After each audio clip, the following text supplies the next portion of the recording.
laisser les robots se battre. C'est un slogan ukrainien, on va en parler avec vous, Général Trinquant, ancien chef de la mission militaire française auprès des Nations Unies. Soyez le bienvenu. Jean de Glignasti, ancien ambassadeur de France en Russie. Auteur de Une diplomatie déboussolée aux éditions de l'Inventaire. Bonjour Magali Barthès, éditorialiste internationale de LCI, et Pierre Aski, chroniqueur international de France Inter et Le Nouvel Obs, spécialiste de la Chine. On parlera de Taïwan tout à l'heure.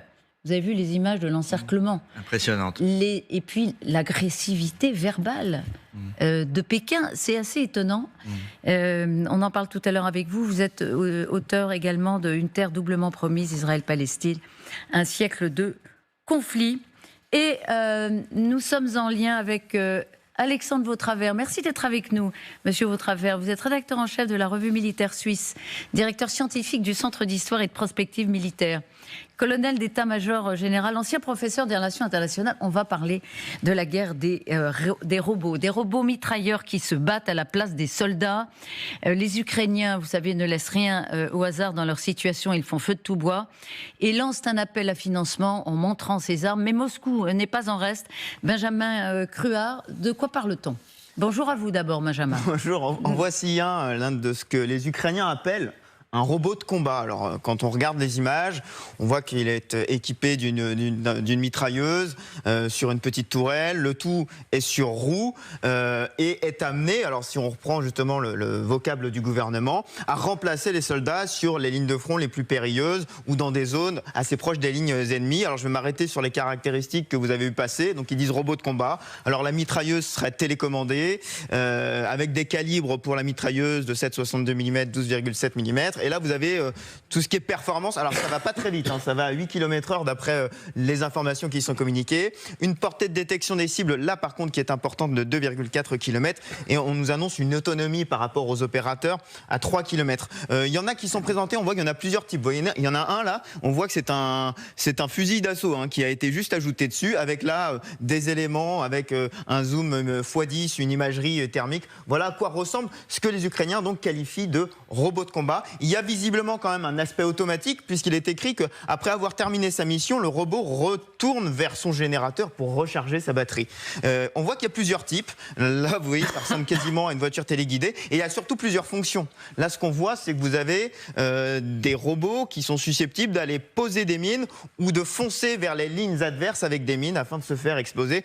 Somme toute, des robots kamikazes, et là, qui vont plus vite. On parle de 25 km/h. Et vous pouvez même voir ici ce qu'ils appellent des robots logistiques ou des robots d'évacuation, soit pour apporter des munitions aux troupes, ou soit, et là c'est assez spectaculaire, vous voyez, ça c'est une photo qui a été prise, soit pour évacuer directement des blessés sans qu'il n'y ait d'approche humaine à la question. Ce que dit Kiev, c'est que les premiers robots prouvent déjà leur efficacité sur le champ de bataille. Il y en aura d'autres bientôt, sous-entendu. Il y a déjà eu des tests en conditions réelles et finalement la levée de fonds, c'est pas tant pour les développer, c'est surtout pour faire ça. La fin, alors c'est de l'image de synthèse, je tiens à préciser, mais l'idée est vraiment de se constituer une armée véritable avec ces types de robots, parce qu'en fait en face la Russie, c'est vrai, n'est pas en reste. Première vidéo qu'on a vue hier surgir sur les chaînes Telegram où l'on voit, vous voyez, ce robot là. Alors sur roulette, c'est vraiment le même principe avec une mitrailleuse et c'est la première fois qu'on la voit comme ça parce que c'est présenté là comme étant une vidéo tournée sur le champ de bataille. Littéralement, là c'est pas un test, c'est sur le champ de bataille. Vous allez voir que la mitrailleuse est visiblement télécommandée puisqu'il y a une caméra et on va voir dans les secondes qui suivent, normalement, une fois qu'elle a parcouru le chemin, on va la voir tirer. Voilà, là on la voit tirer ici, sur les lignes de front un peu plus loin. Ce qu'on avait vu jusqu'à présent côté russe, c'était ça. Ce qui était présenté comme un robot, c'était presque comme des véhicules téléguidés qui, à l'aide de drones, là dans les airs, repéraient les lignes ennemies, allaient vers les tranchées. Et là, si j'accélère un petit peu aussi, on va voir qu'à la fin, ce sont des drones, en fait, des drones kamikazes, tout simplement, qui vont aller jusqu'aux lignes ennemies. Vous voyez, ils sont chargés d'explosifs et ils se frayent un chemin comme ça jusqu'aux lignes ennemies. Ce qui pose question, c'est est-ce que c'est vraiment de l'intelligence artificielle à l'intérieur? Il semble non, que pas encore. Ça, ce sont des images d'Izvestia d'il y a quelques jours. Vous voyez, c'est ce genre de drone-là. On voit qu'ils installent des antennes et qu'ils sont équipés de télécommandes afin de les commander. Ce qu'on ne sait pas vraiment, c'est si de l'intelligence artificielle est d'ores et déjà intégrée à ces dispositifs. Bon, on ne va pas vous remplacer par un robot, vous, Benjamin. Vous êtes trop précieux. On vous retrouve à 11h. Tout à l'heure, bien sûr, Benjamin Cruard. Beaucoup de questions qui sont posées. On ajoute d'ailleurs qu'il s'agit d'un appel à financement.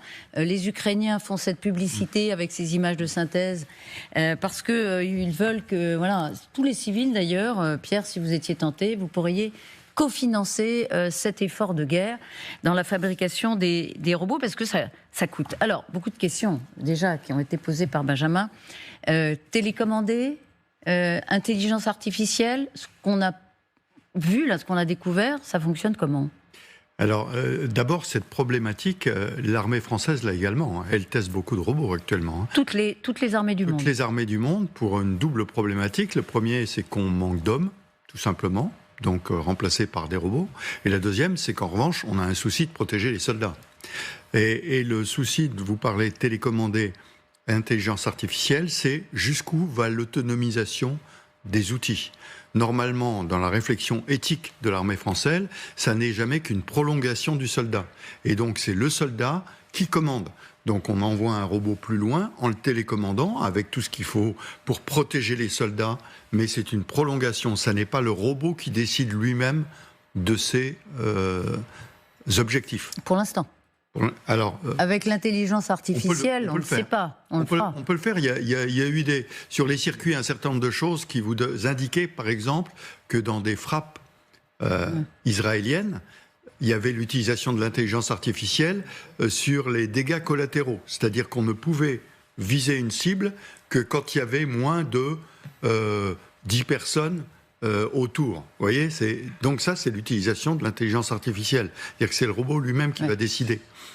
Mais pour l'instant, en revanche, je parle là pour l'armée française, les cas où le robot déciderait tout seul sont exclus. Mais alors on verra, parce qu'il y a des tas de questions d'éthique, mais c'est compliqué, j'imagine, pour vous, mais d'après ce que vous pouvez voir là, c'est plutôt du télécommandage que de l'autonomie par l'IA. D'après ce que je vois aujourd'hui, oui. Après, il y a des tas de questions évidemment passionnantes, hein, l'industrialisation, l'éthique, on va y venir. Pierre ? Ce que ça montre surtout, c'est que la guerre en Ukraine est un laboratoire d'expérimentation des nouvelles technologies. Parce que, effectivement, ça fait des années qu'on sait que dans les centres de recherche aux États-Unis, en Europe, en Chine, etc., on travaille sur ces questions. Aux États-Unis, vous avez la DARPA, qui est l'organisme central de la recherche aux États-Unis, qui a ces robots. On a vu des tas de vidéos très spectaculaires ces dernières années, où on a comme des animaux sur pattes, qui sont formés pour amener les munitions sur le champ de bataille sans mettre en péril les soldats, etc. Mais c'était tout ça en laboratoire, etc. Là, on a de l'expérimentation en terrain réel, et c'est en ça que l'Ukraine est devenue quelque chose d'indispensable pour les armées. C'est le laboratoire le plus innovant. Oui, et la deuxième chose, c'est actuellement. C'est la question éthique, parce qu'elle est au cœur de cette question de l'autonomisation des armes. Et là, elle n'est pas posée véritablement dans ce que présentent les Ukrainiens, mais elle est quand même... c'est l'éléphant dans la pièce. Mais quel rôle ça joue pour l'instant, ces robots sur le terrain ? Alexandre Vautravers, on a affaire quoi là ? Bonjour à vous, Monsieur Vautravers. On a affaire à quelques exemplaires qui servent de vitrine pour effectivement financer des programmes de fabrication, ou bientôt ce sera une armée auxiliaire tout à fait efficace pour soulager les Ukrainiens ? Alors, une armée auxiliaire, on peut d'ores et déjà dire que non. Pour répondre à votre question sur la question de la quantité du nombre, là, on a des chiffres qui sont assez précis. On peut dire qu'il y a à peu près une année, un petit peu plus d'une année, les Ukrainiens engageaient, donc déployaient environ 10 000 drones et systèmes téléopérés chaque mois, en sachant que pratiquement 75% de ces systèmes étaient détruits ou inutilisables ou perdus au bout de 3 à 4 semaines, parce que les contre-mesures dont on n'a pas parlé jusqu'à maintenant sont encore moins coûteuses et sont relativement efficaces. Est-ce que vous avez des chiffres, pardon Monsieur Vautravers, est-ce que vous avez des chiffres sur ces robots mitrailleurs ? Oui, j'étais en train de vous répondre. D'accord. Donc on est Parce que c'était ma question. On est passé en 12 mois d'environ 10 000 de ces drones employés ou déployés chaque mois à environ 100 000 qui sont déployés chaque mois. Les systèmes téléopérés terrestres que vous voyez ici, on est en train de voir plutôt des images de matériel qui sont sophistiqués, qui sont extrêmement chers, qui coûtent pratiquement aussi cher qu'un véhicule blindé.